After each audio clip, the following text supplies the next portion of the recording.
Hey, Coach, why don't you start by talking to us about the game last week, what you saw there? It was sort of a little bit of a bizarre finish, as you witnessed.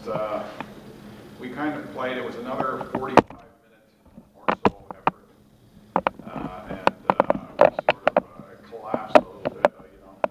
Certainly took control of the football game. In the third quarter, we had another good third quarter, and but the fourth quarter left something to be desired. We had kind of the perfect storm for, what happened. It was the other team had the wind. We had 2 or 3 turnovers. One began with a fumble punt return at midfield. We lost the field there. We probably could have gone in and scored at that point. And then we had 2 block punts in the fourth quarter, which is ill-advised under any circumstances. And we go from, on the verge of a blowout on the first play of the fourth quarter, or the last play of the third quarter, to needing a defensive stand at the end to preserve it. So it was a very, very bizarre 15 minutes that got a little frantic, I don't mind saying. And, when these when the special team things happen, you've got players on offense and players on defense, what you really love to do is just sort of ask the officials, would you mind if we had a meeting here for 4 or 5 minutes? We just need to straighten something out, okay? What happens, of course, is that when you're managing the special teams, you rarely get all 12 people involved in the situation together. As a result, it was a fairly small thing that needed to get fixed, but a fairly significant thing. And of course, when things start to go bad, the guys who come off the field, it's like a coach, there's 17 of them out there, okay? When it is, just getting the right guys blocked. We did have some injuries. We did have some substitutions, like anybody else at this time of year, which contributed to what happened. And we've certainly put a significant amount of effort into shoring up, what went wrong last week. Okay, so what went wrong last week won't occur again, but that doesn't mean there isn't anything that won't go wrong this week. So it'll likely be somewhere else. So. What do you expect to see this week? Well, if you check the stats, you'll see, it's interesting in the OUA stats, they're showing some teams have 33 minutes time of possession, other teams have 45. I was not a math major at university, but I thought it was only 60 minutes, and that's about 78 minutes of time of possession. So one team is really holding on to the ball a long time, well into overtime. But Windsor has the capacity, although they throw the ball a lot, to chip away at you, make the 5, 6, 7 yard completions. The strategy is fairly obvious, is to chip away at you at the underneath zones, the first and second level zones, and then of course they get you creeping up, and they've got a couple of guys there, number 19 Bruscation, and one in particular who's leading the league in receiving. He's a very capable guy. He would remind you a lot of Ian Fleming in years gone by. He's a tall, lean, very fast, good hand, great body control. That's who he reminds me of. A very, very capable guy. And the quarterback is the key to the whole thing, Austin Kennedy. He's having another good year. He's one of those guys who performs extremely well when the play breaks down. He can get away from guys, extend the play up to 3, 4, 5, 6, 7 seconds. Regardless of what coverage scheme you're working, when he threatens to run, you have to come off your guy. You're in a dilemma as a defensive player, do I stay on my guy or do I come up and tackle the quarterback? So, it does create some problems if he is, permitted to do his thing. Okay, defensively, they're fairly stubborn. They've given up, everybody knows, I'm not sort of telling tales out of school, the statistics are there. They've given up quite a few yards on the ground. But what they do to combat that is they hold on to the ball a lot. So if they can, if they can get up early and control the ebb and flow of the game, they can get you into some, undesirable situations. So important for us to go down there and play a good, solid football game from the get-go. If it can't be any of this, it's a long road trip. We're getting off the bus. It took us 15 minutes to get going. You may find yourself in an insurmountable hole against these guys, if that happens. So we've tried our best to be sharp, prepare mentally, psychologically, look forward, to managing the trip, knowing that we're playing a Saturday night game. isn't much of a factor because we practice in very similar conditions in the evenings that we're going to be playing out. I think the kids are excited to go. They played a good football game down there last year, and we're looking forward to it. Huh? You said that if Kennedy's permitted to do his thing, how do you contain or control? Well, when a guy like that, sort of Doug Flutie-esque, he gets away, you have a scheme where you'll always have a few schemes where he's best. Well, first of all, the best place to keep him is on the bench. Okay, that's the best place to keep him for most of the game. But you don't want him breaking contain and getting out into open field. And I think that's the challenge. Is to keep him harnessed, keep him in the pocket. Make him be a sort of a stand-up passer. Is always that's what everybody's trying to do with him. But, he finds a little crease and gets out of there, and then he starts to run laterally, and he starts to, he extends the play is the best way to describe it. And when you get up into 5, 6, 7 seconds, it becomes far more difficult to defend. And so these are the things that we need to prevent. Would you compare him to anyone you've seen so far this year?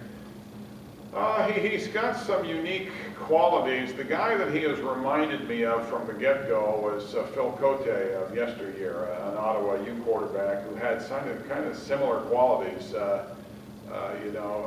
terrific competitor, almost the same size.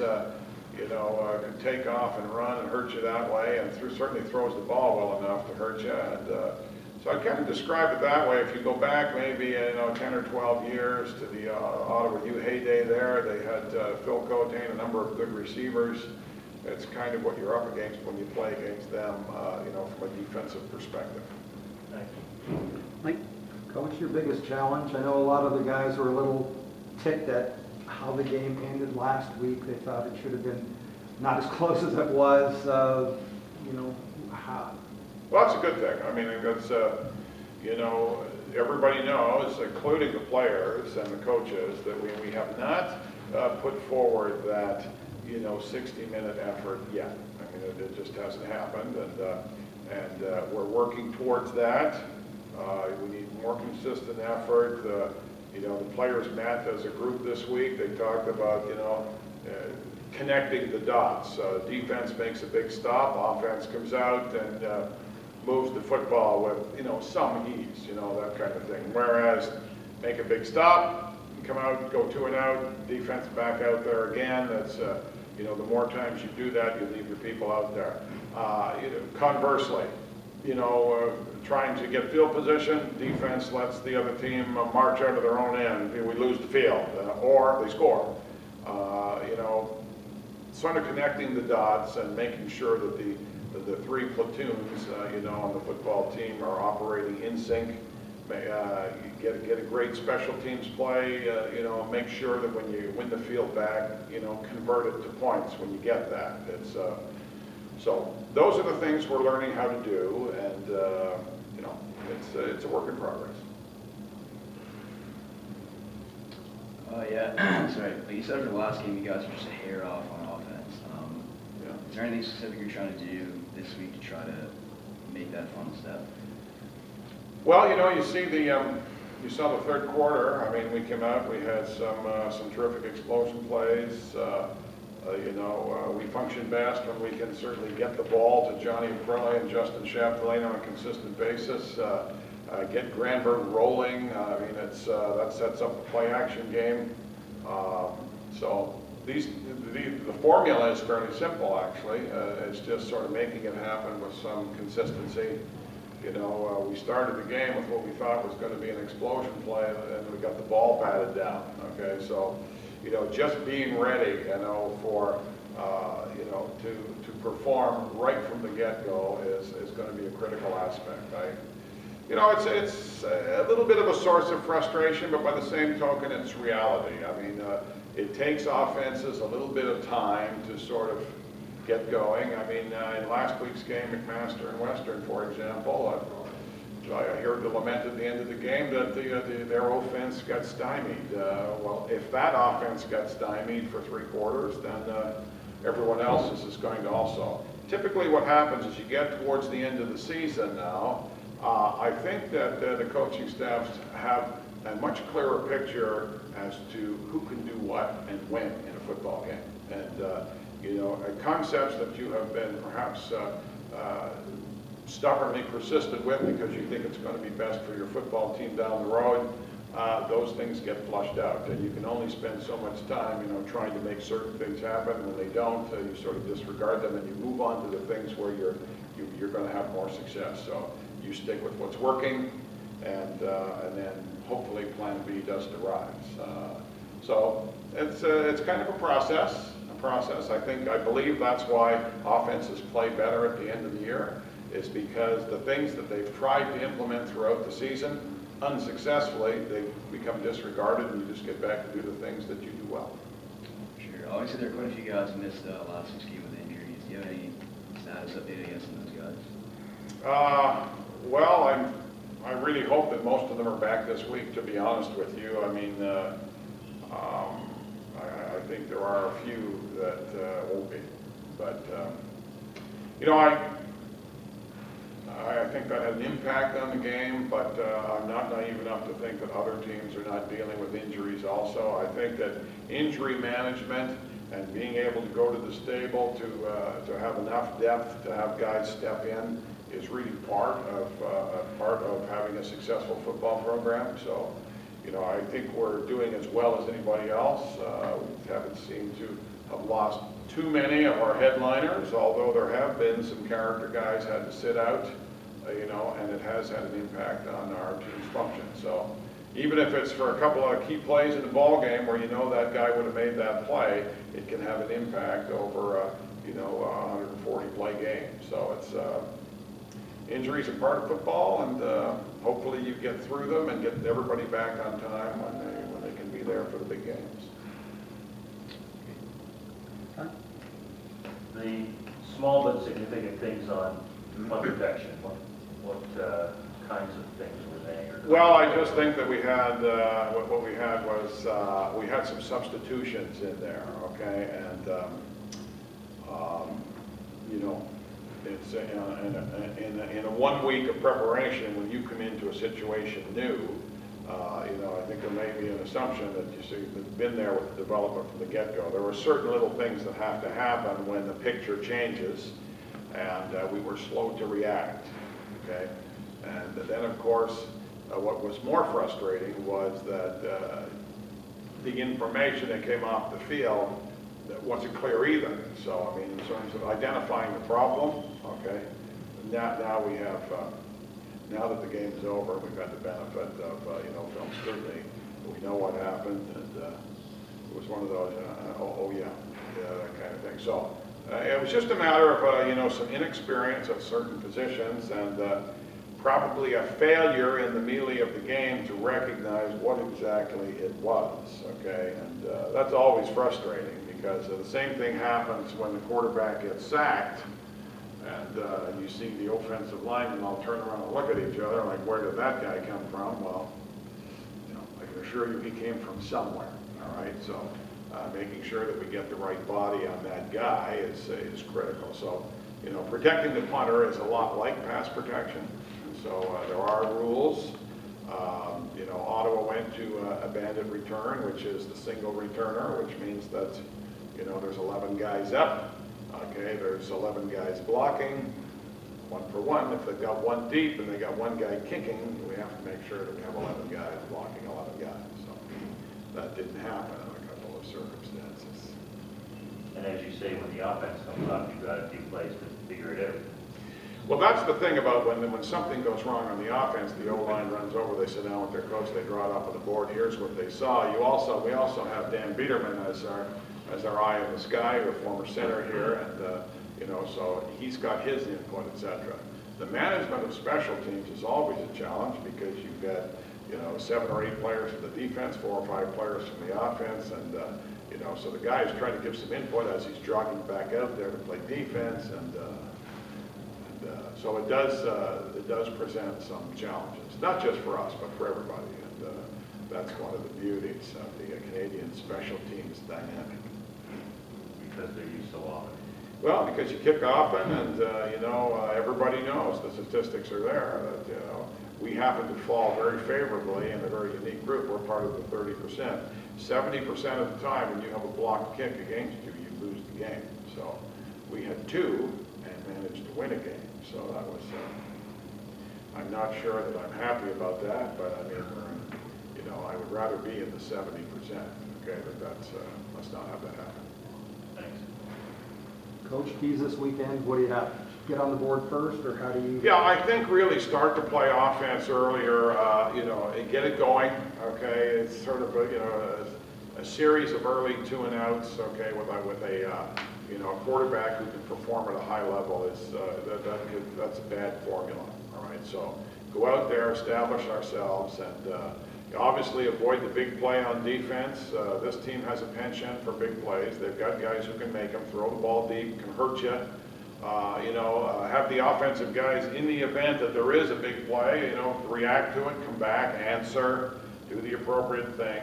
Our defense is tremendously reactive, even when they get beat. They get over, and the next time they go out there, they have an answer. They don't get beat the same way the second time. So, get out there, be doggedly determined. Wouldn't it be nice to get ahead, okay, in the football game? Everybody wants to do that, but in this particular case, get ahead in the ball game would be a good thing to do.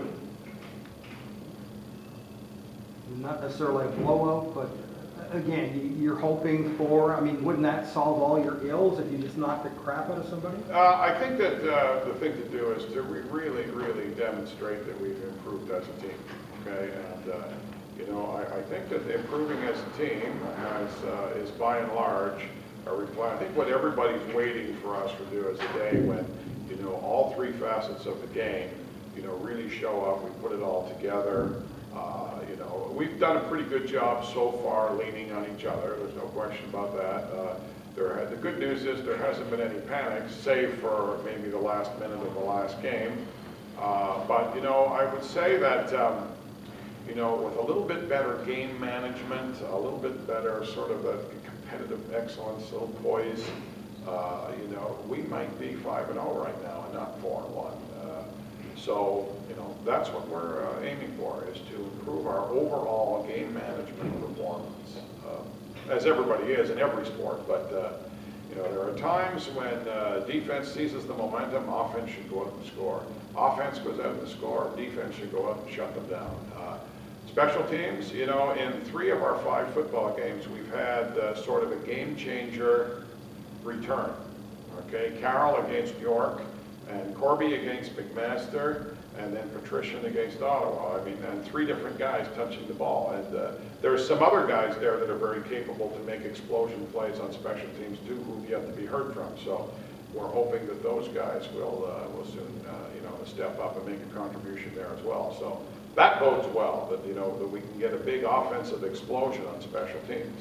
And for the plays when you're trying to win the field back in the kicking game, I mean, we've got a very capable young kicker. Everybody's recognized his abilities. Now let's just get the rest of the group up to standard. We'll be fine. Hey, Coach, why don't you tell us who you brought here today? Well, I'm proud of these 2 guys. A couple of old warriors. All right. First of all, defensive back, Josh Sultana from Michael Power in Toronto. Michael Power is one of those legendary football programs that goes back for decades and decades, and we were very pleased. I believe that Michael Power was where Paul Corielli came from. So after Paul Corielli graduated, the next in was Josh Sultana, and I think they were about 10 years apart. So I wouldn't say that Michael Power has been a vast contributor to our success over the past 20 years, but the 2 great players that we got there, I think that most people would recognize them for their abilities. Josh was a starter as a freshman, started in the Vanier Cup game in 2009. He's a Commerce graduate, back here doing courses, to augment what he's already studied. He's provided great leadership. He's very fast. He can run with the likes of Johnny Aprile and Doug Corby and Chris Patrician. He's right in there. He's also had a penchant for returning a wide field goal and doing a good job on that. So Sat out last week because of injury, and we're glad to have him back. His leadership and his athleticism. Derek Morris is our offensive captain and our leader on the offensive line. You know, Derek's a big guy, one of the bigger guards in the league. He's had an exceptional senior year. He too is, you know, we want to get the thing going. We want to get the run established, you know, in Windsor and make sure that we keep them off the passer, and he'll be a big part of that. You know, he's overcome a knee injury, which in many cases could have been career-ending, but he's come back to have a very, very fruitful senior year. He's a local product from Napanee Secondary, and since Coach Glue's not here, we can sort of say that he's one of the better players to ever come out of Napanee. But we all know that Coach Glue is the best. I think Derek would yield that to him. Thanks, Coach.